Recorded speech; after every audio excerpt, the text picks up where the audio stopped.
Lekki, Ikeja, and Aja, and even those who were unaware of the exact locations wanted to know how to get a piece of it. Her pricing, shockingly low, was part of the lure. A 13-inch bone straight wig cost 200,000 naira, when other vendors sold the same quality for 450,000 to 500,000 naira.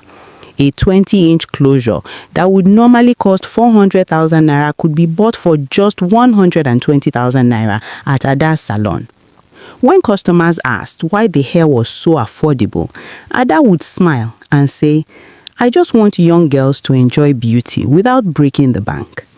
The truth, however, was far darker. It began with the free installation policy. Every customer who bought hair had the option, or rather the insistence, to have it installed in the salon. It was a small ritual disguised as a courtesy.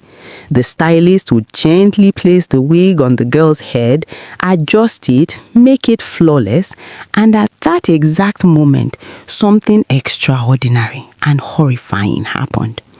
Ada's power, amplified by the ritual she had performed months earlier, allowed her to harvest the destinies of those girls.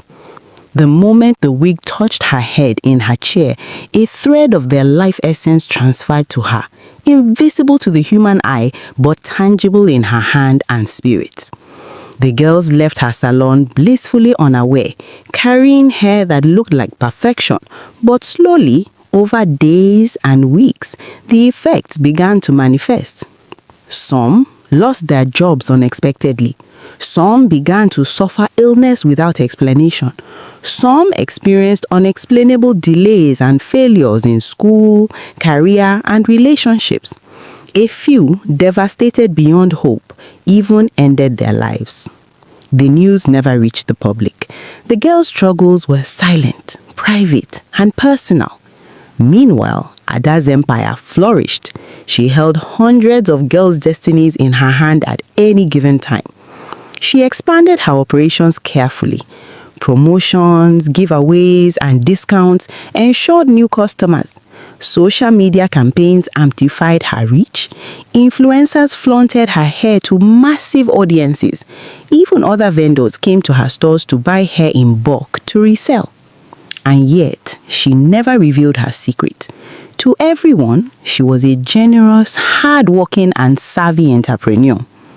The salons became temples of beauty and wealth. The staff, now numbering over 100, operated like a well-oiled machine.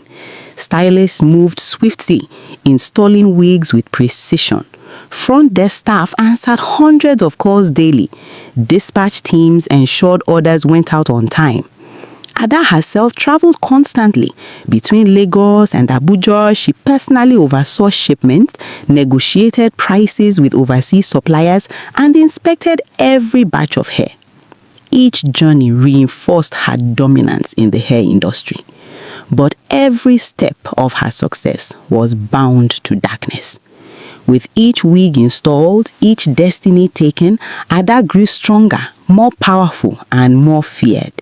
Her empire was no longer just about hair. It was about control, influence, and the supernatural harvest of life itself. And yet, despite all her wealth and power, there were whispers, small, almost imperceptible disturbances in the air whenever she entered a room. Staff sometimes noticed odd shadows.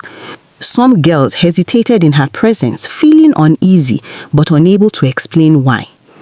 Ada ignored it. She believed nothing could touch her. She was untouchable. She was the queen. Until one day, a young Christian girl walked into the Lekki salon and everything began to unravel. It was a busy Friday afternoon at the Lekki salon. The waiting area was packed, the air filled with chatter, laughter, and the occasional hiss of hair straighteners. Stylists moved quickly between chairs, installing wigs, adjusting closures, and ensuring that every client looked flawless. Then the door opened. A young woman stepped inside, her steps deliberate and slow. Her name was Chioma, a devout Christian who had been saving for months to buy a proper wig. She had endured years of cheap, thin hair that frizzed and tangled.